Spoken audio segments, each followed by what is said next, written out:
السلام علیکم احباب۔ آج ہم آپ کو سنائیں گے بانو قدسیہ صاحبہ کا ایک افسانہ۔ اس افسانے کے متعلق میں ایک چھوٹا سا ریویو دے چکی ہوں، میرے چینل پر وہ ویلاگ کی صورت میں موجود ہے۔ اس افسانے کو سن کر شاید آپ لوگوں کی سمجھ میں آ جائے کہ خواتین کے حقوق کی بات کیوں کی جاتی ہے۔ افسانے کا عنوان ہے انتر ہوت اداسی۔ پھر تیسری بار ایسے ہوا، اس سے پہلی بھی 2 بار اور ایسے ہوا تھا، بالکل ایسے، جب میرا بایاں پاؤں بانس کی سیڑھی کے آخری ڈنڈے پر تھا اور میرا دایاں پیر صحن کی کچی مٹی سے 6 انچ اونچا تھا، تو پیچھے سے ماں نے میرے بال ایسے پکڑے جیسے نئے نئے چوزے پر چیل چپٹتی ہے۔ میرا توازن بری طرح بگڑا اور میں کپڑے کی گٹھی کی مانند اڑنگ بڑنگ کچی مٹی پر جا گری۔ ماں کو مجھے پٹخنی دینے یا دھپا مارنے کی نوبت ہی نہ آئی، کیونکہ جب انسان کسی سے بچھڑ کر آ رہا ہوتا ہے تو اس میں اتنی جان ہی کہاں ہوتی ہے۔ مجھے تو ایک گرم سانس اس وقت چاروں شانے چت گرا سکتا تھا۔ ماں نے تو پھر بھی ہپکا مار کر میرے بال جھنجھوڑے تھے۔ بول بول، اس بھری دوپہر میں تو کہاں سے آ رہی ہے؟ گشتی الفتی کہاں تھی تو اس وقت؟ بول، گرمی ایسی کہ چھاؤں تلے دھرتی پھٹ جائے، اور تو کوٹھے پر کیا کر رہی تھی ناخسمی؟ میں چپ رہی۔ بول، کون ہے اوپر؟ اوپر نہ کوئی کمرہ نہ ٹٹی خانہ۔ پھر اوپر کیا لینے گئی تھی تو؟ کس یار سے ملنے گئی تھی؟ اس کا میں لہو پی جاؤں گی۔ بول اس کا نام۔ میں اور بھی گونگی ہو گئی۔ میرا ابا بھی بڑا چپ آدمی تھا، لیکن اس کی چپ، اس کا گونگا پن، اس کے مرن برت سب ماں کو ستانے کے لیے ہوتے تھے۔ اسے ماں کو تڑپانے میں بڑا مزہ ملتا تھا۔ وہ اپنی بڑی بڑی مونچھوں تلے مسکراتا رہتا، پر ماں کی کسی بات کا جواب نہ دیتا۔ وہ اس کچہری میں اپنی صفائی کے لیے کسی ایک لفظ بھی منہ سے نہ نکالتا تھا۔ اسی چپ میں ابا کی ساری عزت اور زندگی بھر کی جیت پنہا تھی۔ جب ماں بول بول کر ہلکان ہو جاتی، تانے، بد دعائیں، کوسنے، آہیں، سسکیاں سب باری باری اپنا دور ختم کر چکتی، تو ماں ہلکان ہو کر دیوار کے ساتھ کھڑی چرپائی آنگن میں بچھاتی اور اس پر اوندھی لیٹ جاتی۔ ایسے میں باسی روٹی کی طرح اس کے چہرے پر ان گنت داغ دھبے نظر آنے لگتے۔ مجھے ماں پر بڑا ترس آتا، لیکن ابا مختلف تھا۔ عورت مرد کے اس کھیل میں جب وہ جیت چکتا تو پھر 4 خانے کا کھیس کندھے پر نکال کر یوں نکل جاتا جسے پہلوان اکھاڑے سے کشتی جیت کر جاتے ہیں۔ ماں میرے اور ابا کے درمیان بے توڑ ٹکرانے والی گیند تھی۔ دیوار سے ٹکراتی تو ٹپا کھا کر ابا کی طرف جاتی۔ ماں پتھر سے سر پھوڑ کر پھر بڑک کر میری جانب آتی۔ ماں کی ساری عمر اسی بے مصرف پیش قدمی اور پسپائی میں گزر گئی، اور ساری عمر اس علم نہ ہو سکا کہ یہ کھیل صرف اس کو تھکانے کے لیے کھیلا جاتا تھا۔ ابا کبھی ایک لفظ منہ سے نہ نکالتا۔ بڑی رات گئے، ابا لوٹتا تو ماں ویسی نیند سوئی ہوتی جو زچہ کو بچے کی پیدائش کے بعد نصیب ہوتی ہے۔ میں کنڈی کھولتی، ابا محبت سے میرے سر پر ہاتھ پھیرتا اور چپ چاپ اندر چلا جاتا۔ ابا کی ہر بات بن کہے مجھے سمجھ آتی تھی، اور ماں کی باتیں ایسی تھیں جیسے گوندے آٹے کی بھری تھالی پر اوپر ہی اوپر مکھیاں بن بنا رہی ہوں۔ میرے پلے کبھی کچھ نہ پڑا۔ ابا بڑا چپ آدمی تھا، لیکن ابا کی چپ میں ایک چال تھی۔ میں ابا کی طرح چپ نہیں تھی۔ میری چپ حویلی کے صدر دروازے کے قدموں میں گرے ہوئے اس قفل کی مانند ہے جسے پچھلی رات چور دروازے کے کنڈے سے اتار کر پھینک گئے ہوں۔ ایسا تالا بہت کچھ کہتا ہے، لیکن کوئی تفصیل بیان کرنے سے قاصر رہتا ہے۔ وہ ساری واردات سے آگاہ ہوتا ہے، لیکن اپنی صفائی میں کچھ نہیں کہہ سکتا۔ حفاظت نہ کر سکنے کا غم، اپنی بے چینی کا احساس، اپنے مالکوں کے ساتھ گہری داغہ بازی کا حیرت انگیز انکشاف اسے گم سم کر دیتا ہے۔ میری اور ابا کی چپ میں بڑا فرق تھا۔ ابا ان اونچے پہاڑوں کی طرح چپ تھا جن کے قدموں میں لہریں شور مچا مچا کر سو جاتی ہیں۔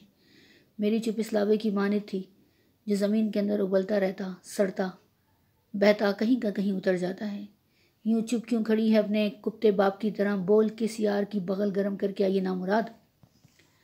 اسی مصیبت کے ہاتھوں ابا نے کچھ سال پہلے بڑی لمبی خاموشی اختیار کر لی تھی۔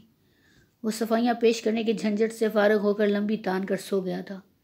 میں ماں کو کیا بتاتی، کہاں سے شروع کرتی اور کہاں جا کر ختم کرتی؟ کتی، ہمارا کوٹھا سارے محلے سے نیچا ہے، کس کس نے تجھے آتے جاتے نہ دیکھا ہوگا؟ بول کمینی، کتنے عرصے سے یہ سلسلہ جاری ہے؟ کون سا مہینہ لگا ہے؟ بتا جلدی، کوئی ڈاکٹر دائی تو کروں، مروں عزت گنوانے سے پہلے۔ یکدم میری آنکھوں سے آنسو بہنے لگے۔ ابھی تھوڑی دیر پہلے اس نے بھی میری چوٹی پکڑ کر یہی کہا تھا، میں اماں کو کیا بتاتی کہ ابھی ابھی میں اس کے منہ سے بھی یہی سن کر آئی ہوں. بول بتاتی کیوں نہیں؟ روئے کیوں جاتی ہے؟ کسی ڈاکٹرنی کی ضرورت ہے تو خرچ میں کروں گی. بول روتی کیوں جاتی ہے؟ کچھ بتاتی کیوں نہیں؟ نہ میں اسے کچھ بتا سکی نہ اماں کو. بچپن سے مجھے یوں لگتا ہے کہ اگر میں نے کسی سے کچھ کہا تو وہ سمجھے گا نہیں، الٹا نہ سمجھ کر میرا دشمن ہو جائے گا. میں کچی مٹی سے اٹھی اور اندر غسل خانے میں چلی گئی. ماں کچھ دیر دروازہ دھڑ دھڑاتی رہی، پھر تانے کوسنے بد دعائیں جاری ہوئیں.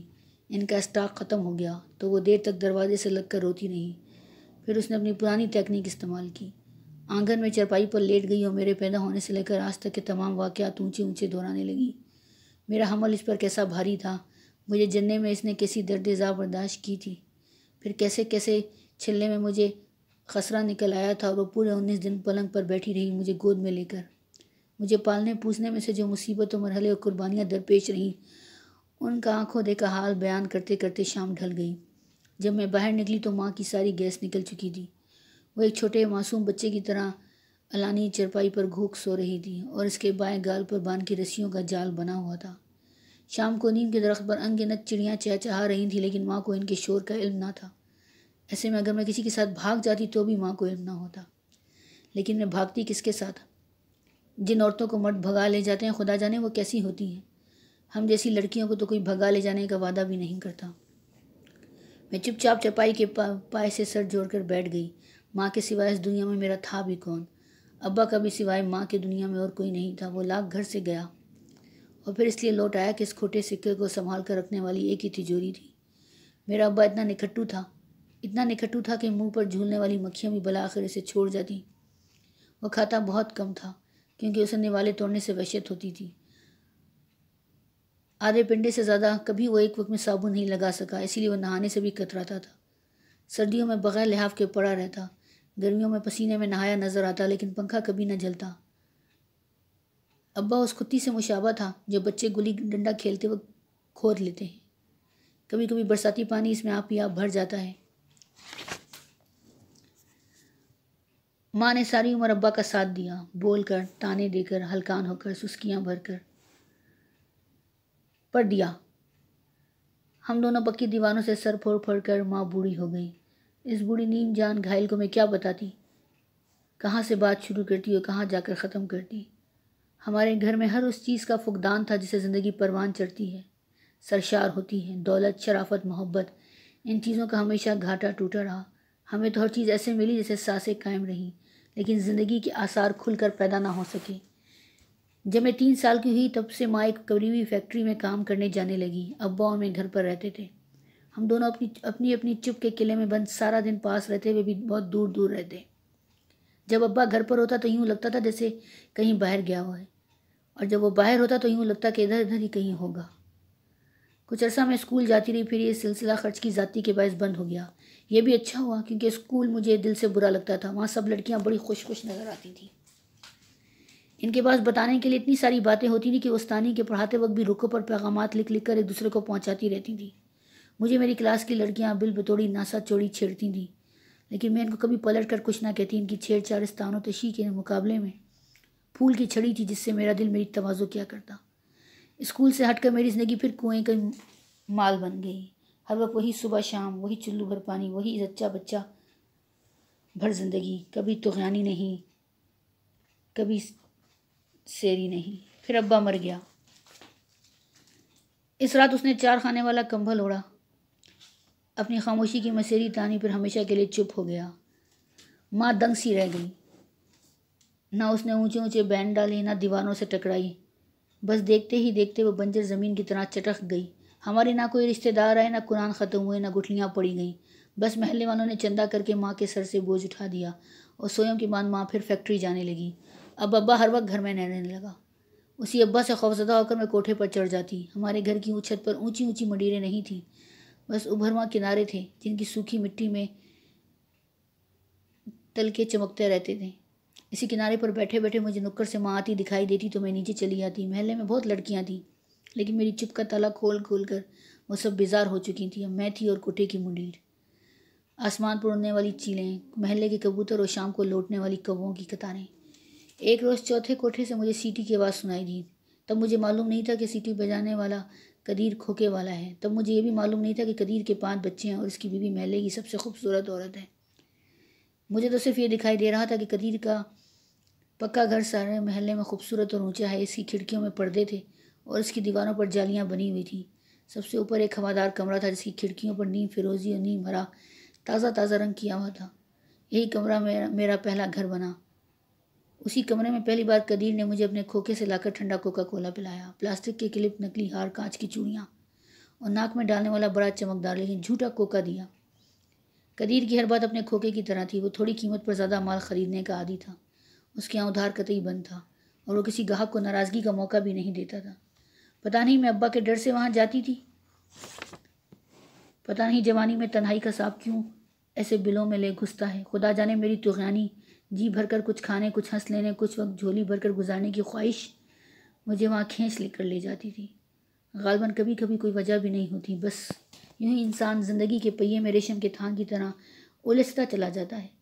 قدیر کو اپنے خاندان سے بڑی محبت تھی۔ وہ ماسیوں، پھوپھیوں، ہم زلفوں کی باتیں کرتا نہ تھکتا تھا۔ اسے اپنی بیوی سے بھی بڑی محبت تھی کیونکہ اس کی بیوی اس کے خاندان کا ایک اہم حصہ تھی۔ وہ وصال کے لمحوں میں بھی اسی کا نام لے لے کر مجھ سے لپٹتا رہتا۔ اس کی محبت پھوکے انداز کی تھی کہ جس سے میرے لہو کا طائر کبھی زخمی ہو کر نہ گرتا بلکہ اوپر ہی اوپر، اوپر ہی اوپر اور اوپر ہوا میں اڑتا چلا جاتا، بالکل تنہا۔ اپنے بچوں کی باتیں کرتے قدیر کو بڑی خوشی ملتی تھی۔ اپنی خاندانی روایات کا، اپنے محلے کی ساکھ اور برادری کی عزت کا اسے بڑا پاس تھا۔ قدیر بھی دراصل طغیانی سے ناآشنا تھا۔ اس کی ساری زندگی بھی معاشرے کے پیمانوں میں ناپ تول کر گزری تھی۔ وہ اتنی چھوٹی عمر سے کھوکا چلا رہا تھا کہ اب اس کی اپنی زندگی خالی کھوکے کے علاوہ کچھ نہ تھی۔ ان سب قیود کے باوجود وہ بڑے اہتمام سے مجھے ملتا تھا۔ وہ بڑے حساب سے اپنے کھوکے سے ایسی چیزیں میرے لیے لاتا جو اس کے بال بچوں کی حق تلفی نہ کریں۔ وہ اپنی زندگی کی لذتیں یوں اکٹھی کرتا جیسے کوئی بڑی ہوئی حساب کا پان لگا رہی ہو، برابر کا چونا، برابر کا کتھا، چٹکی بھر زردہ۔ اس کی جذباتی زندگی بھی ایک خاص پیمانے پر چلتی تھی۔ نہ یہاں کوئی ادھار تھا، نہ فضول خرچی۔ وہ جو کچھ مجھے دیتا فوراً اسی قیمت وصول کر لیتا، لیکن میری بلا بول والی ماں سے یہ سب کیسے سمجھ سکتی تھی؟ جب بڑی شام گئے اس کی آنکھ کھلی تو چند لمحے وہ مجھے دیکھتی رہی۔ میں سمجھی شدید غم نے اس کے ذہن کو معاف کر دیا، لیکن پھر وہ میرے کندھے پر ہاتھ مار کر بولی، بول بدبخت، کون سا مہینہ لگا تجھے، بول بول مر۔ میں اسے کیسے سمجھاتی کہ ایسے لیکھے داروں کے ساتھ مہینے نہیں چڑھا کرتے، ایسے لوگوں کے ساتھ نہ کبھی نفع ہوتا ہے نہ نقصان، صرف زندگی کا بہی کھاتا ہنسوں سے بھر جاتا ہے جنہیں کوئی نہیں پڑھ سکتا۔ بول، پھر ملے گی تو اس سے، بول۔ پورے ہاتھ کا چاٹا آیا اور بجلی کی طرح میرے جسم سے گزر گیا۔ میں ماں کو کیا بتاتی کہ مجھے قدیر سے ملنے کا کچھ ایسا شوق بھی نہیں تھا۔ یہ بات اگر میں قدیر یا ماں کو سمجھانے کی کوشش کرتی تو غالباً وہ دونوں مجھے جان سے مار دیتے۔ بول گشتی، بول حرام خور، ملے گی اس سے۔ میں نے ماں کے پاؤں پکڑ لیے۔ اپنے دکھ کی وجہ سے نہیں، میرے لیے اپنے کوئی دکھ نہیں تھے، لیکن میں اسے اس قدر ہلکان ہوتے نہیں دیکھ سکتی تھی۔ اگر وہ مجھے مارتی رہتی تو شاید مجھ پر کوئی اثر نہ ہوتا، لیکن اب وہ اپنے منہ پر چانٹے مار رہی تھی، اپنے بال کھسوٹ رہی تھی۔ اسے یوں اپنے سے بدلہ لیتے ہوئے دیکھ کر مجھے بڑی تکلیف ہوتی تھی۔ میں نے بڑی قسمیں کھائیں کہ پھر نہ ملوں گی۔ قرآن اٹھایا، اس کے بعد میں کبھی قدیر کے کوٹھے پر نہیں گئی۔ لیکن ماں چونکہ سارا دن فیکٹری میں کام کرتی، اس لیے اسے کبھی یقین نہ آ سکا کہ میرے عہد سچے تھے۔ وہ مجھ سے بڑی محتاط ہو گئی تھی۔ جب میں سو جاتی تو وہ چوری چوری آ کر میری قمیض میرے پیٹ سے اٹھاتی اور بڑے پولے پولے ہاتھوں سے میرے پیٹ کی ٹوہ لیتی۔ اسے پورا شک تھا کہ اندر ہی اندر بڑھ رہا ہے۔ کبھی کبھی رات کے پچھلے پہر وہ میرے سرہانے بیٹھ کر ہولے ہولے رونے لگتی جیسے بلیاں مستی میں آ کر بولتی ہیں۔ قدیر نے میرے کھاتے کو پھر کبھی نہ کھولا، نہ میں کبھی اس کے کوٹھے پر گئی۔ ڈوبی رقم پر وہ زیادہ وقت ضائع کرنے کا عادی نہ تھا۔ اتنے سارے میل جول کے باوجود نہ کوئی نفع ہوا نہ نقصان۔ زندگی چلو بھر پانی کھینچتی رہی، نہ کوئی طغیانی آئی، نہ سیری کا احساس بڑھا، بس صرف سانس کی ڈوری نہ ٹوٹی۔ پھر ایک دن فیکٹری سے ماں بڑی خوش لوٹی۔ اس کے ہاتھ میں مٹھائی کا بڑا سا ڈبہ تھا۔ لے ہاجرہ، کھا کھا، تیرے تو نصیب کھل گئے آج چندری، یہ مٹھائی کھا، تیری بات پکی کر کے آئی ہوں بادامی باغ میں۔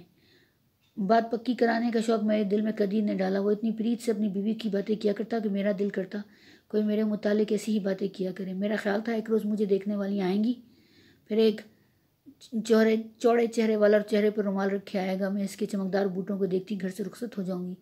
مجھے جنگل کے اس پار جانے کا بڑا شوق تھا۔ منہ لپیٹ کر نہ پڑی رہا کر، تیرا انتظام تو خود اللہ نے کیا ہے۔ مینیجر صاحب کی بیوی خود میرے پاس آئیں۔ سن رہی ہے ہاجرہ؟ نازا پیٹی، سن رہی ہے؟ سن رہی ہوں ماں۔ پھر خوش کیوں نہیں ہوتی؟ خوش ہو رہی ہوں ماں۔ ماں رازداری سے میرے پاس آ کر بیٹھ گئی اور بیٹھی ہوئی آواز میں بولی، مینیجر کی بیوی بولی، میری بہن کا بیٹا ہے، پڑھا لکھا تو نہیں ہے پر جائیداد کا اکیلا وارث ہے۔ ہم تو جائیداد کا لقمہ بھی منہ میں نہیں لے سکتے، تو جائیداد والی ہو جائے گی۔ میں خود بادامی باغ گئی تھی مینیجر صاحب کی کار میں، گھر دیکھ کر آ رہی ہوں۔ پیلی حویلی ہے، 2 منزلہ، پنکھے، ریڈیو، ٹیلی ویژن، قالین، سب کچھ ہے گھر میں۔ لے لڈو کھا، اوپر والی منزل میں لڑکا رہتا ہے، بڑا گھر ہے، ساری عمر ریشم پہنے گی، اس کچے کوٹے کے عذابوں سے بچی رہے گی۔ خوش ہو جا، جس کا کوئی سدھارنے والا نہ ہو، رب اس کے کام کرتا ہے، رچ کھانا رچ سونا۔ بڑی دیر کے بعد میں نے پوچھا، اور وہ کیسا ہے؟ جیسا گھر ہوتا ہے ویسے لوگ ہوتے ہیں اس میں رہنے والے، ایسے گھروں میں کوئی ہمہ شمع تھوڑی رہتے ہیں۔ کیسی شکل ہے اس کی؟ ماں خوبصورت ہے تو بیٹا بھی خوبصورت ہوگا، گوری چٹی ہے، بڑا سا کوکا ناک میں، پورا بازو چوڑیوں سے بھرا ہوا۔ کوئی پیاری باتیں کرتی ہے حاجرہ، کوئی پیاری باتیں کرتی ہے۔ بیٹھیے بہن جی، کھائیے بہن جی، یہ گدی کمر کے پیچھے رکھ لیں، ٹھنڈا پئیں گی گرم؟ میرا تو وہاں سے آنے کو جی نہیں کرتا تھا حاجرہ۔ میں چپ رہی۔ بادامی باغ والی کہہ رہی تھی، حاجرہ بہن جی، ہمیں صرف لڑکی چاہیے جو ہمارے گڈو کو خوش رکھے، اس سے ہمدردی کرے، اس سے دل لگائے۔ ہمیں کسی چیز کی تما نہیں، ہمیں کچھ نہیں چاہیے، اللہ کا دیا بہت کچھ ہے۔ اگر ہمیں لالچ ہوتا تو ہم امیروں کی لڑکی کبھی لے آتے۔ ہمیں تو یہ پتہ ہے کہ غریبوں میں غیرت ہوتی ہے، محبت ہوتی ہے، شرافت ہوتی ہے۔ میں اندر ہی اندر ہنس دی۔ بادامی باغ والی نہیں جانتی تھی کہ انہی تینوں کے فقدان سے غریبی پیدا ہوتی ہے۔ دولت کا فقدان تو فقط غریبی کو سدا بہار بناتا ہے، اصلی بہار تو ان تینوں کے نہ ہونے سے ہوا کرتی ہے۔ لے موئے کھا، اصلی موتی چور کے لڈوئیں لے کھا۔ اماں اس روز بڑی خوش تھی، وہ ہانڈی بھونتے ہوئے کچھ گنگناتی رہی، پھر محلے والوں کو یہ خبر سنانے چلی گئی۔ واپس آئی تو اس کا چہرہ دغ دغ کر رہا تھا۔ میں نے ماں کو اس قدر خوش کبھی نہیں دیکھا۔ نکاح سے 1 رات پہلے تک ماں اسی طرح ہنستی گنگناتی رہی۔ شادی سے 1 دن پہلے جب شام کو بادامی باغ سے لوٹی تو اس کا چہرہ بجھا ہوا تھا، وہ چپ چپ تھی۔ مشکل سے اس نے وہ سوٹ کیس لا کر آنگن میں رکھا جس میں کپڑے اور زیور تھے۔ اس کے بعد وہ بغیر مجھے آواز دیے اندر غسل خانے میں چلی گئی۔ نہ اس نے سوٹ کیس کھول کر مجھے کپڑا زیور دکھایا، نہ منہ سے کچھ بولی۔ اس رات کے بعد میری ماں نے پھر مجھ سے کوئی بات نہ کی۔ آدھی رات کو میں اس کی سسکیوں کی آواز سن کر جاگ گئی۔ وہ سوٹ کیس کھولے کپڑوں کو گھور رہی تھی۔ کیا ہوا ماں؟ کچھ نہیں، تو سو جا۔ پھر تو رو کیوں رہی ہے؟ کچھ نہیں۔ ماں مجھ سے لپٹ گئی، اس کے تانے کو اس نے بددعائیں زندہ تھیں۔ آج مجھے اس بغل گیری سے یوں لگا گویا اس کی جان جسم چھوڑ رہی ہے۔ میرا خیال تھا کہ وہ مجھ سے بچھڑنے کا غم کر رہی ہے، لیکن میرا دل ہر قسم کے جذبات سے خالی تھا۔ یہاں نہ کسی کے ملنے کی خوشی تھی، نہ کسی سے بچھڑنے کا رنگ۔ میری زندگی کے ماہوں سال تو یوں گزرے تھے جیسے کسی گودام میں نئے سال کا کیلنڈر لٹکے لٹکے پرانے سالوں سے جا ملے۔ ماں صبح تک مجھ سے لپٹی رہی اور روتی رہی، اور جب میری شادی کا دن طلوع ہوا اور اس کی پہلی سفیدی ابھرنے لگی تو ماں بولی، دیکھ حاجرہ، نصیب سے نہ جھگڑنا، عورت کی ساری زندگی نصیب سے چلتی ہے۔ مجھے دیکھ، 13 برس کی بیاہی آئی تھی، ایک دن شوہر کی کمائی کا کھوٹا پیسہ تک نہ ملا، ایک دن اس گھر کے مالک نے مجھے سیپی بھر پیار بھی نہیں دیا۔ پر رانی ہے، میں نے نصیب سے جھگڑا نہیں کیا، جو میرے کرم اچھے ہوتے تو سب کچھ مل جاتا، ہاتھ پاؤں مارے بغیر مل جاتا۔ سنتی ہے کہ نہیں، کسی کو اللہ دولت دیتا ہے تو اولاد نہیں ہوتی، اولاد دیتا ہے تو صحت نہیں ملتی۔ اتنے تارے اللہ نے نہیں بنائے جتنے غم بنائے ہیں، سب اپنے اپنے تارے کا غم سہنے آئے ہیں اس جہاں میں۔ پہلی بار مجھے شک گزرا جیسے ماں مجھ سے کچھ چھپا رہی ہے، مجھ سے جھوٹ بول رہی ہے، کیونکہ ان دونوں کی عادت نہیں تھی۔ کیا بات ہے ماں؟ کوئی بات نہیں، ہر ماں بیٹی کو کچھ نہ کچھ ساتھ دیتی ہے۔ میں تجھے جہیز تو نہیں دے سکتی، دلاسا بھی دے کر رخصت نہ کروں۔ مجھے رونا آ گیا اور میں ماں سے لپٹ گئی۔ جب میں یہاں فیکٹری جاتی ہوں تو راستے میں کئی مین ہول کھلے ملتے ہیں، اندھیری راتوں میں ان میں راہگیر گر بھی پڑتے ہیں۔ حاجرہ، یوں سمجھ لے سونی ہے کہ ہمارے رب نے ہر چوڑائی کے ہر گہرائی میں مین ہول بچھا رکھے ہیں۔ ہر آدمی کب تک بچے گا؟ بندہ بشر ہے، لمبی سیاہ زندگی ہے، کسی نہ کسی کھڈ میں تو گر کر ہی رہے گا۔ تو مجھے صاف صاف بتاتی کیوں نہیں ماں کہ کیا بات ہے، کیا ہوا ہے؟ کوئی بات نہیں، کچھ نہیں ہوا، نیا گھر ہوگا، نئے لوگ ہوں گے، وہاں تیری ماں نہیں ہوگی، لیکن غریبی بھی نہیں ہوگی۔ ہر جگہ کا اپنا سکھ ہے، اپنا دکھ ہے۔ جو لڑکی میکے کے سکھ یاد کرتی رہے وہ کبھی سسرال جا کر خوش نہیں ہوتی۔ تجھے کسی نے کچھ کہا ہے ماں؟ بتا، تو بتاتی کیوں نہیں؟ میری ماں چپ رہی۔ اس کی چپ میری اور ابا کی چپ سے بھی اٹل تھی، کیونکہ شادی کی دوسری رات میری ماں چپ چاپ اس دنیا سے رخصت ہو گئی۔ میرے سسرال والوں نے خاموشی سے اس کو سپرد خاک کر دیا اور مجھ کو نہ بتایا۔ وہ مجھے 2 صدمے ایک ہی وقت میں نہ دینا چاہتے تھے۔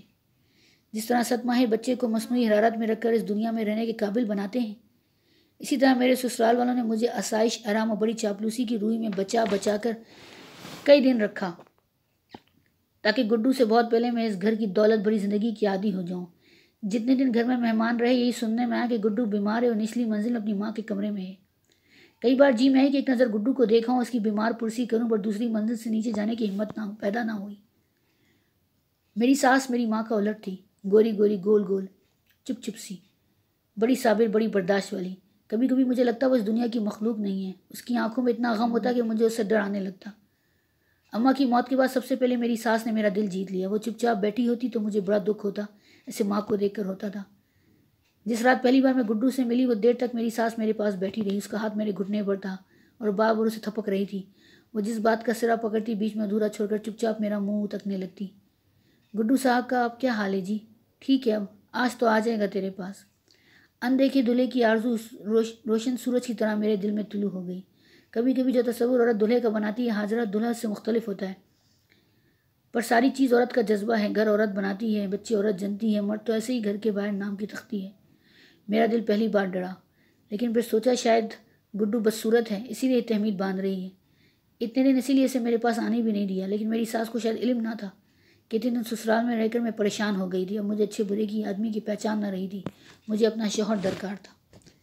بڑی دیر تک ساس یوں ہی بے مصرف چپ چاپ میرے پاس بیٹھی رہی، پھر جب وہ آدھی دہلیز کے اندر آدھی باہر تھی تب وہ بولی، سن حاجرہ، ہم لوگ تیری بڑی قدر کریں گے، صرف تو گڈو کی قدر کرنا، وہ ہمارا اکلوتا بیٹا ہے، 5 بہنوں کا اکلیلا بھائی۔ دیکھ بیٹی، جو کچھ وہ تجھے دے نہ سکے تو ہم سے مانگنا، میرے پاس گڈو سے اور کوئی قیمتی چیز نہیں ہے۔ میں اپنی ساس کی بات سمجھنے کی کوشش کر رہی تھی، پر وہ اپنے دل کی بھٹی کو آنسوؤں اور باتوں سے ٹھنڈا کر رہی تھی۔ میرے رشتہ داروں میں لڑکیوں کا کال نہیں ہے، لیکن میں غریب گھر کی لڑکی اس لیے لائی ہوں کہ غریبوں میں ہمدردی ہوتی ہے، محبت کرنا جانتے ہیں۔ اب گڈو جیسا بھی ہے تیرا ہے حاجرہ، جیسا بھی ہے صرف تیرا ہے۔ میری ساس جلدی رخصت ہو گئی۔ اس کی بات ٹھیک تھی کہ گڈو صرف میرا تھا، لیکن افسوس میں اس کی اتنی بھی نہ ہو سکی جتنی میں قدیر کی تھی۔ رات کے پچھلے پہر گڈو کمرے میں داخل ہوا، پہلے باہر کچھ کسر پسر ہوتی رہی، پھر گڈو اندر آیا۔ وہ اندر آتے ہی مجھے ایسے چمٹا جیسے ریچھ درخت سے جھپی ڈالتا ہے۔ اس کے پیچھے میری ساس بڑی 2 نندیں کھڑی تھیں۔ اماں میری دلہن، میری بیوی، میری اماں جی پیاری پیاری دلہن جی۔ میری ساس اور نندوں نے جلدی سے اسے مجھ سے جدا کر دیا۔ کیا کر رہا ہے گڈو؟ دیکھو دلہن، یہ مجھے تمہارے پاس نہیں آنے دیتی تھیں، کہتی تھی دلہن بھاگ جائے گی۔ تو بھاگے گی؟ بتا میں کوئی برا ہوں؟ میں اپنا قاعدہ لا کر تمہیں سناؤں؟ کہاں ہے میرا قاعدہ؟ لاؤ قاعدہ لاؤ۔ لاتے کیوں نہیں؟ میں دلہن کو قاعدہ سناؤں گا۔ میری ساس نے اسے چپ کرانے کی کوشش کی تو وہ رونے لگا۔ سب مجھ سے برا سلوک کرتے ہیں، پھر کہتے ہیں ہم تمہارا بھلا کر رہے ہیں۔ میں کیوں چپ رہوں؟ بڑی آپا تم چپ ہو جاؤ، دفع ہو جاؤ۔ میری دلہن نے، میں اس سے بولوں گا بولوں گا بولوں گا۔ ڈھیلی مسیری کبھی کبھی بانسوں کے ساتھ لگانی بڑی مشکل ہوتی ہے۔ ایک سرے پر ڈنڈوں کا کراس ٹھیک کرو تو دوسرے سرے کے ڈنڈے اس سے رکھ کر پایوں کے انجے سے نکل جاتے ہیں۔ بالکل ویسے ہی میری ساس نندے تتو تھمبو کر کے گڈو کو انسان کے روپ میں پیش کر رہی تھی۔ کچھ دیر کے بعد وہ ڈھیلی مسیری مجھ پر تان کر جلدی سے چلی گئی۔ ان کا خیال تھا خطرے سے اوجھل ہوتے ہی خطرہ ٹل جائے گا۔ یہ آغاز تھا، مین ہول میں گرنے کا آغاز، ایک نیم دیوانے شوہر کے ساتھ ازدواجی زندگی کا آغاز۔ میں نے اتنی عمر بغیر اچھا کھائے پیے گزاری تھی کہ گڈو عام سا دیوانہ ہوتا تو شاید میں بڑی رضا اور رغبت سے آسائش اور دولت کی زندگی میں ڈوب جاتی، لیکن گڈو دیوانہ ہونے کے ساتھ ساتھ عاشق مزاج بھی تھا۔ اسے بغل گیر ہونے، چومنے، مساج کرنے کا بڑا شوق تھا۔ اس کا جی چاہتا کہ میں سارا دن اس کے ساتھ پلنگ پر پڑی رہوں۔ وہ ناشتے کی میز پر میرا ہاتھ پکڑ کر گھسیٹنے لگتا۔ گڈو ناشتہ کرنے دو حاجرہ کو۔ ایک بات ہے امی، میری پالی امی، پرائیویٹ بات کمرے میں کرنے والی۔ ٹوسٹ تو ختم کر لینے دو بیچاری کو، میری بڑی نند کہتی۔ پھر وہ سب کے سامنے میرے کان میں منہ ٹھوس کر ایک آدھ ایسی بات کہتا جو سب کو سنائی دیتی اور جس کا تعلق جسم کے ایسے حصوں سے ہوتا جن کا ذکر عام طور پر لوگ نہیں کیا کرتے۔ اٹھنا ضروری کام ہے، تو چل ابھی آ جائے گی ابھی۔ وہ مجھے دوپٹے سے گھسیٹنا شروع کر دیتا، جلدی چل چلنا۔ کمرے میں پہنچ کر میرا پھنکارنا، بولنا، سے پرے پرے کرنا سب بیکار تھا۔ وہ بندروں کی طرح اچک اچک کر مجھے چومنے لگتا۔ میں زیور کپڑا اتارنے میں حجت کرتی تو بچوں کی طرح پھوٹ پھوٹ کر رونے لگ جاتا۔ ایسے ہی لمحوں میں گڈو مجھ پر حاوی ہو جاتا، کیونکہ اس سنہری بالوں والے دیوانے کو روتا دیکھ کر نہ جانے کیوں میرے رحم کے اندر کہیں دکھ کی ٹیس سے اٹھنے لگتی اور میرا جی اسے گود میں اٹھانے کو چاہتا۔ عجیب سے دن تھے، عجیب سی راتیں، تیز بخار میں آنے والے خوابوں کی طرح ان کا ہجوم۔ ان کی جسامت کچھ بھی درست نہ تھا، نہ جانے دن کو سورج نکلتا تھا کہ نہیں، خدا جانے راتوں کو اندھیرا بھی ہوتا تھا کہ نہیں۔ میری ساس میری آؤ بھگت میں لگی رہتی، نئے نئے زیور، خوبصورت کپڑے آتے رہتے۔ میری نندیں مجھ سے شرمندہ شرمندہ پڑے پڑے رہتی تھیں۔ میرا سسر البتہ کبھی کبھی مجھے پاس بٹھا کر زندگی کی اونچ نیچ سمجھایا کرتا۔ گڈو پر کبھی کبھی سیانے پن کے دورے پڑتے تو مجھے امید بن جاتی شاید کوئی معجزہ، کوئی کرامت ہو جائے۔ ایسے دنوں میں کوئی گڈو کو پہچان ہی نہیں سکتا تھا۔ وہ سر پر ٹوپی پہن کر بازو پر جائے-نماز لٹکائے میرے پاس آتا اور بڑی میٹھی مسکراہٹ کے ساتھ کہتا، دیکھ حاجرہ، میں مسجد میں عشاء کی نماز پڑھنے جا رہا ہوں، تو کھانا کھا کر سو جانا، بیٹھی انتظار نہ کرتی رہنا۔ 5 بہنوں کے اکلوتے بھائی کی ایسی نارمل بات سن کر میری ساس کا لب و لہجہ نارمل ہو جاتا۔ سو جائے گی تم فکر نہ کرو، تم آرام سے نماز پڑھنے جاؤ۔ واپسی پر وہ سب کا سلام کر کے اپنے کمرے میں آتا۔ بڑی دیر تک وہ ایک معمر آدمی کی طرح دانت صاف کرتا رہتا، پھر صوفے میں بیٹھ کر بیڈ لیمپ کی روشنی میں وہ کتابیں دیکھتا رہتا جن کا پڑھنا اس کے لیے مشکل تھا۔ بڑی رات گئے وہ پلنگ پر آتا اور میری طرف پیٹ کر کے سو جاتا۔ فرزانہ ہوتے ہی اسے مجھ سے کوئی غرض نہ رہتی۔ ایسے ہی دنوں میں جب وہ بڑے تواتر کے ساتھ میرے سسر کے ہمراہ فیکٹری جانے لگتا، واپسی پر خاموشی سے کھانا کھاتا، فیکٹری کے مسائل پر گفتگو کرتا، پھر مجھ سے ملے بغیر سینما دیکھنے چلا جاتا۔ ان دنوں میری ساس زمین سے 2-2 فٹ اونچا چلنے لگتی۔ ہم نے سب کچھ گڈو کے نام منتقل کروا دیا، حاجرہ، کوٹھی، مربے، فیکٹری، سب کچھ۔ یہ سب تو اپنے اپنے گھر چلی جائیں گی، سب کچھ تیرا ہے، تیرا اور تیرے گڈو کا۔ یہ دن بڑے پرسکون ہوتے۔ اگر میں غلطی سے اسے کسی کے سامنے ہاتھ بھی لگا لیتی تو وہ بدک جاتا اور آواز گرا کر کہتا، کیا کرتی ہے حاجرہ؟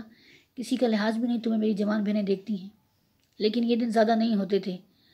ازلی درد کی طرح صبح اٹھتے ہی گڈو اپنے چولہے کو اتار کر اصلی روپ میں آ جاتا۔ جب گڈو ہوش میں ہوتا تو ان دونوں سسرال میں اوپر نیچے کہکے ہوتے، میری نندوں کے رشتوں کی باتیں ہوتی، سارا گھر میٹنی شو دیکھنے جاتا، رشتہ داروں کی دعوتیں ہوتی، میری ساس فراغ دلی سے مجھے سب سے ملاتی اور اونچی آواز میں کہتی، میری حاجرہ کا جادو دیکھا بہن جی، جو کام ڈاکٹر نہ کر سکے میری بہو نے کر دکھایا۔ 10 سال سے صورت ماری گئی ہے گڈو کی، اب دیکھ لو بھلا چنگا ہو گیا اور ہوشمند ہو گیا ہے۔ حاجرہ نے اسے زندگی دے دی، حاجرہ نے اسے انسان بنا دیا ہے۔ مجھے اپنی ساس کی فراغ دلی سے بڑی شرم آتی، وہ ماں تھی اس لیے اس کا جذبہ سچا تھا اور میں عورت تھی، اور چونکہ میری ضرورتیں ادھوری تھیں اس لیے میں بھی ادھوری تھی۔ میں جو کچھ بھی ظاہر کرتی اندر محسوس کرنے سے آ رہی تھی۔ اگر میری ساس کا بس چلتا تو وہ خود گڈو کی بیوی بن جاتی اور ساری عمر اسے اپنے پروں تلے یوں چھپائے رکھتی جیسے بطخ سو کرتی اپنے انڈوں کو سیتی ہے۔ کبھی کبھی گڈو پلنگ پر پیشاب کر دیتا تو وہ چوری خود ہی چادریں گدے دھلوا دیتی۔ مجھ پر گڈو کی دیکھ بھال کا کوئی بوجھ نہ تھا۔ میں اپنی ساس کو دیکھ کر سوچتی رہتی ہے کہ انسان اتنی ساری کمزوریوں پر کوئی اس نفاست سے پردہ ڈال سکتا ہے، اتنی بڑی کوتاہی کے باوجود اسے اس قدر جی جان سے قبول کر سکتا ہے۔ کبھی کبھی مجھے لگتا ہے جیسے اللہ میاں بھی اپنی مخلوق کو اسی لیے موت کے پردے میں چھپا لیتا ہے تاکہ ابلیس اس کی مخلوق کی کوتاہیوں کا مذاق نہ اڑائے۔ اپنی ساس کے سامنے مجھے اپنا وجود ایک چور کا سا لگتا۔ اس گھر کی ساری آسائشیں، سارے آرام، چاؤ چونچلے بیکار گئے۔ میں گڈو کے لیے اپنے دل میں جگہ نہ بنا سکی۔ میں کوشش کرتی تھی، عزم کرتی تھی، لیکن جہاں پکی سلائی کی ضرورت ہو وہاں ٹانکے یا پن سے کام نہیں چلتا۔ جہاں تن من دھن سے تپسیا کی ضرورت ہو وہاں وقتاً فوقتاً کی چوما چاٹی سے گزر اوقات نہیں ہو سکتی۔ خدا جانے یہ گڈو کے باعث ہوا، خدا جانے ماں کی موت کے بعد میرا دل پنجرے کی طرح خالی ہو گیا تھا۔ یہ اللہ کی مرضی تھی۔ زندگی کبھی سیدھا راستہ نہیں پکڑتی، اسے تنگ پگ ڈنڈی بنجر راستے، پتھریلے مقامات سے گزرنے کا بہت شوق ہے۔ یہ مرض غزاروں میں چلنے والے جان بوجھ کر کانٹوں سے الجھتے ہیں۔ امیروں کی زندگی میں ہمیشہ ڈاکٹر دکھ اور بڑے بڑے ناسور ہوتے ہیں۔ یہ دوسری بار تھی جب میرا بایاں پاؤں آخری سیڑھی پر اور میرا دایاں پاؤں سنگ مرمر کے خوبصورت فرش سے 6 انچ اونچا تھا۔ میری ساس نے پیچھے سے میرے بال پکڑ لیے۔ جو انسان گناہ کے احساس سے میری طرح بوجھل ہو تو اپنے پاؤں پر مشکل سے کھڑا ہو سکتا ہے، اسے گرانے کے لیے مار پیٹ دھول دھپے کی ضرورت نہیں ہوتی۔ بول، یہ آدھی رات کو کدھر سے آ رہی ہے؟ بول حرامزادی۔ میرا سر پکے فرش سے گالف کی گیند کی طرح ٹکرایا۔ اوپر نہ کمرہ نہ پخانہ، صرف برساتی میں اتنی رات گئے تو کیا کرنے گئی تھی؟ نامراد بول۔ میرا دل و دماغ، روح، خصلت سب پتھر کے ہو چکے تھے۔ بول، کون تھا وہ؟ کون ہے ہماری عزت سے کھیلنے والا؟ میری ساس تیسری منزل کو جانے والی سیڑھیوں پر بیٹھی زار زار رو رہی تھی اور اوپر برساتی کمبل اوڑھے دسمبر کی سردیوں میں میرا سسر ٹھٹر رہا تھا۔ اپنی ساس کو میں کیا بتاتی کہ اس کی عزت سے کھیلنے والی نہیں ہوں، میں تو اس کی عزت بنانے والی ہوں۔ لیکن کچھ باتیں جب ہونٹوں پر آتی ہیں تو عجیب قسم کا جھوٹ لگتی ہیں۔ کون تھا اوپر؟ کون ہے ہمارے گھر میں سین لگانے والا؟ مردار، حرام خور، احسان فراموش، کچھ تو بول۔ میں ٹھنڈے فرش پر چت لیٹی تھی اور سوچ رہی تھی اپنی ساس کو کیا بتاؤں، کہاں سے شروع کروں، کہاں جا کر ختم کروں؟ کیا وہ اتنی ساری الجھاؤں کی باتیں سمجھ بھی سکے گی؟ سن حاجرہ، یا تو اس کا نام بتا دے سیدھے سباؤ، یا پھر میں تجھے کھڑے کھڑے طلاق دلا دوں گی۔ مجھے اپنی ساس سے پیار ہو گیا تھا، میں اسے سیدھے سباؤ کیسے اس کا نام بتا سکتی تھی؟ حاجرہ، میں نے تیری کیسی کچھ خدمت نہیں کی تو نے اس کا یہ بدلہ دیا؟ کل منہی بول، بتاؤ اس کا نام۔ دیکھ، میں نے آج تک کسی پر ہاتھ نہیں اٹھایا، لیکن بول حاجرہ، بتا کون تھا اوپر؟ میں اپنی ساس کو کیا بتاتی کہ میں نے بھی اس کی خدمتوں کے بدلے میں اتنی بڑی گناہ کی گانٹھ سر پر اٹھائی تھی۔ یہ گانٹھ بازار کی ان گانٹھوں سے مشابہ تھی جن میں پرانے بدبودار استعمال شدہ صاحبوں کے کپڑے نکلا کرتے ہیں۔ شروع سردیاں تھیں جب ایک روز میرا سسر میرے پاس آیا۔ اس روز گھر کے تمام لوگ گڈو کو لے کر ایک مزار پر دیگ چڑھانے گئے ہوئے تھے۔ مجھے بخار تھا اس لیے میں ان کے ساتھ نہ جا سکی تھی۔ میرے دروازے پر ہلکی سی دستک ہوئی جیسے کوئی چڑیا آ کر بار بار راستہ تلاش کرنے میں ٹکرا رہی ہو۔ بڑی دیر بعد ایک مری ہوئی سی آواز آئی، حاجرہ۔ میں نے دروازہ کھولا تو میرا سسر کھڑا تھا۔ کیسی طبیعت ہے اب؟ ٹھیک ہے جی۔ جب میں لوٹنے لگی تو اس نے میری کلائی کو پکڑ کر بڑی نرماہٹ سے کہا، ڈاکٹر صاحب آئے تھے جی۔ بڑی دیر تک وہ میرے پلنگ کے پاس صوفے پہ بیٹھ کر دوائیوں کے پمفلٹ پڑھتا رہا، شاید وہ نفس مضمون کو تیار کر رہا تھا۔ جب میں نے تھک کر اس کی طرف پشت کری تو کھنکار کر بولا، تم سے ایک بات کرنی ہے حاجرہ، پتہ نہیں تم میری بات کو کس روشنی میں سمجھو۔ جی فرمائیے۔ گڈو میرا اکلوتا بیٹا ہے اور میری ساری جائیداد اس کے نام ہے۔ اللہ نے چاہا تو گڈو صاحب ٹھیک ہو جائیں گے جی۔ امی جی شاکر اندر کے دیگ چڑھانے گئی ہیں۔ ٹھیک اس نے کیا ہونا ہے، امریکہ تک تو پھر آیا۔ بس ایک ہی صورت ہے۔ وہ کون سی صورت تھی؟ اس کے انتظار میں کتنی دیر کی طرف دیکھتی رہی، پھر ایک دم میرے سسر کی آنکھوں سے آنسو بہنے لگے، قطرہ قطرہ۔ گڈو کے اگر بچہ ہو جائے تو میری عزت بچ سکتی ہے، اس گھر بوٹا ضرور لگنا چاہیے۔ مجھے یہ معلوم نہ تھا کہ اس گھر کا بوٹا کیوں لگنا چاہیے، بوٹا لگنے سے کسی کو کیا فائدہ ہوتا ہے، لیکن مجھے اپنے بوڑھے سسر پر ترس آ رہا تھا۔ مجھے بچا لو، میرے گھر کی خوشی کو بچا لو۔ اس گھر کی عزت، خوشی، نام، سب کچھ تمہارے ہاتھ میں ہے حاجرہ۔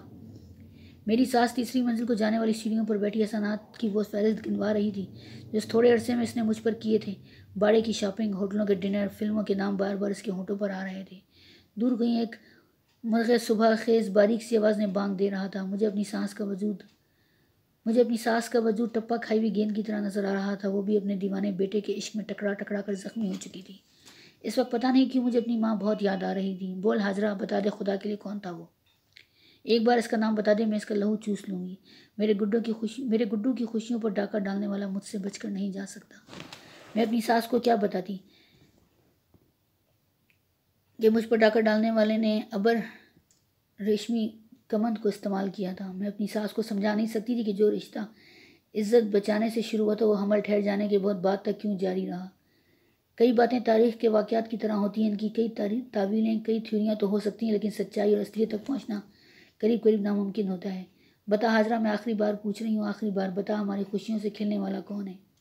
میری ساس بیچاری مامتا کی ماری ہوئی کیسے سمجھ پاتی کہ جب سے دنیا بنی ہے ایک ہی کھیل انسان کا سچا اور اصلی کھیل رہا ہے۔ اگر لوگوں نے اس کھیل کے ساتھ عزت کو نتی نہ کیا ہوتا تو بنی نوع انسان ہنستے کھیلتے بہت دور نکل جاتے۔ اب تو بندے ٹکے اصولوں سے کوئی رتی بھر بھٹکا اور عزت کے لالے پڑ گئے۔ خدا جانے پہلے پہل کس کافر نے عشق کیا اور زائشی نسل کے کھیل کے ساتھ عزت کا تصور تعویذ کے طور پر باندھ دیا۔ پتہ نہیں کس صدی میں کس نئی سوچ والے نے مذہب، عشق اور جسمانی تعلقات کی ضرورت کو یکجا کر کے حدیث عشق تیار کی۔ اب تو عزت، اعضائے جنس اور محبت عجیب قسم کے تکون بن گئے ہیں، جن کا ہر زاویہ سلیب کی طرح زاویہ قائمہ ہر ضلع قیامت سے بھی لمبا تھا۔ حاجرہ، میں آخری بار پوچھ رہی ہوں، تیرے پیٹ میں کس کا حمل ہے؟ میرے جی میں چیخ کر کہوں، آج تک کسی کو میرے حمل کی خوشی نہیں ہوئی۔ جو بھی جاننا چاہتا ہے یہی چاہتا ہے کہ حمل کس کا ہے۔ کیا حمل بذات خود کوئی حیثیت نہیں رکھتا؟ کیا ایسی حمل کی خوشی کی جا سکتی ہے جو جائز بندے ٹکے اصولوں کے تحت ہوتا ہے؟ اگر فطرت کا بھی منشا یہی ہوتا تو عورت کو اپنی ناجائز اولاد سے کبھی پیار نہ ہوتا۔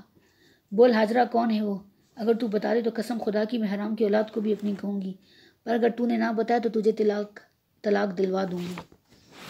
میں اپنی ساس کو بتانا چاہتی تھی، لیکن مجھے اس عورت سے پیار تھا، اس کے دکھ سے گہری ہمدردی تھی۔ میں ایک ہی جملے میں اس کا دوہرا نقصان نہیں کر سکتی تھی۔ میں اپنے گھر چلی آئی چپ چاپ۔ یہاں ہر وقت میرا ابا رہتا تھا۔ چپ چاپ، اندیکھا، بولنے جھڑکنے اور احسان جتانے والی ماں نہ جانے کہاں چلی گئی تھی، اور اچانک آج 22 برس گزر جانے کے بعد یہ تیسری بار تھی جس وقت میرا بایاں پاؤں زمین سے 6.25 انچ اونچا تھا۔ کسی نے پیچھے سے میرا چونڈا پکڑ لیا۔ میرا جسم تو پہلے ہی زینہ اترنے سے ہانپ رہا تھا۔ زمین پر گرتے دیر نہ لگی، مجھے یوں لگا جیسے گرتے ہی میری کنپٹی سے ہلکے خون کی دھار بہہ نکلی۔ اس وقت آدھی رات کو تو کہاں سے آ رہی ہے ماں؟ بول بتا، اور دوسری منزل میں تیرا کیا کام تھا؟ اس وقت میں چپ رہی۔ جوان بیٹے کو میں کیا بتاتی کہ بیٹوں کو پالنے میں ماں کو کیا کچھ کر گزرنا پڑتا ہے۔ میں نے ادھر ادھر سے بہت سی باتیں سن رکھی ہیں۔ تیرا کیا تعلق ہے اس مالک مکان سے؟ بول شیخ صاحب سے تیرا کیا ناتا ہے؟ میں چپ رہی۔ میں اسے کیا بتاتی کہ شیخ صاحب ہمارے محسن تھے، انہوں نے برسوں ہمارا ساتھ دیا تھا، کرائے کے پیسے کبھی وصول نہیں کیے تھے، اس کے علاوہ ہر طرح مدد کی تھی۔ میں تجھے کیا سمجھتا تھا ماں؟ میں سمجھتا تھا تو جنت کی حور ہے، فرشتہ ہے۔ میں سمجھتا تھا کہ کیا ہوا جب میرا باپ دیوانہ تھا، میری ماں تو۔ جوان آدمی کے آنسو بے درغے اس کی آنکھوں سے برس رہے تھے۔ وہ بچپن سے لے کر آج تک کی ساری محرومیاں گنوا رہا تھا۔ باپ کے گھر سے ٹوٹی ہوئی ہر آس اسے ڈس رہی تھی۔ وہ اپنے آپ سے جھگڑ رہا تھا، دنیا سے جھگڑ رہا تھا۔ بول کون تھا اوپر؟ بول ماں، شیخ صاحب سے تیرا کیا ناتا ہے؟ پہلی بار میری زبان کھلی۔ چپ کے محیب دھانے سے آواز آئی، میرا کسی سے کبھی کوئی ناتا نہیں رہا بیٹا، میرا کسی سے کبھی بھی کوئی ناتا نہیں رہا، کسی سے بھی نہیں، کسی سے بھی نہیں۔ میں اس قابل نہ تھی کوئی مجھ سے رشتہ جوڑتا۔ افسانے کا اختتام۔